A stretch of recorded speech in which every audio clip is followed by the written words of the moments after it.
So if you like Turner Classic Movies, TCM, that classic channel that we've all had on cable for years now, stick around, you might appreciate part of this story. But ask yourself, how do you want people to feel after you're gone?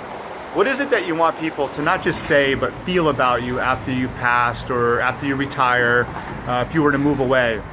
Robert Osborne was the host of a lot of the shows on TCM for years, for about 22 years, and he passed away in 2017. But before he passed away, he got really sick, and he had to step away from his shows on TCM.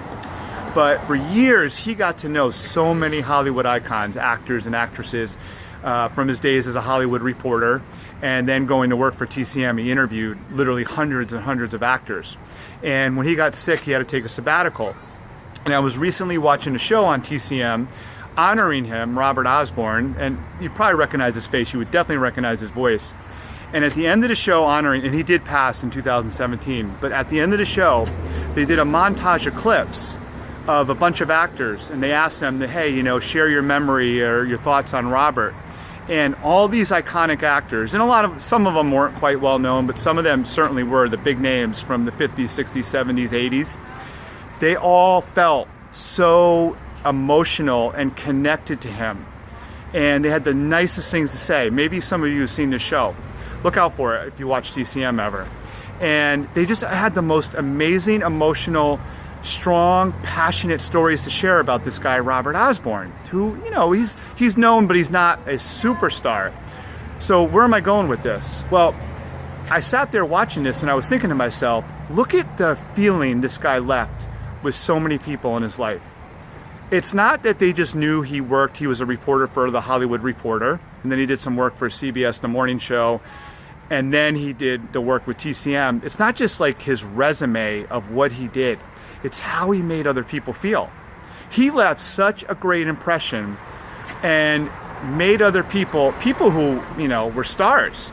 He made some of them feel so good about themselves and so special. I mean, you had to hear the way some of these people were breaking down and sharing their thank yous and goodbyes and memories about this guy. So it's a really good lesson in thinking about, how do you get other people to feel that way about you? We do it because we care about people. We do it because we show that we're for them and we're about them and not just about ourselves. Clearly, this guy had a gift and a talent as an interviewer, as a host, as a reporter, to really make people feel like they meant something. And that he also clearly developed really good relationships with people. So remember, this life, it's not about what you do, it's how you do it and how you make other people feel. And what kind of an emotional connection you really, really build with others. And clearly this guy, Robert Osborne, built such good connections with people who probably didn't need more friends, but they truly, clearly cared about him. So ask yourself that question, after I'm gone, how do I want people to feel or say or speak about me? And do you want them to be able to just list, oh yeah, he or she did this? Or do you want them to say, he was a really special person, or she was a really special human being who made me feel better? Good food for thought.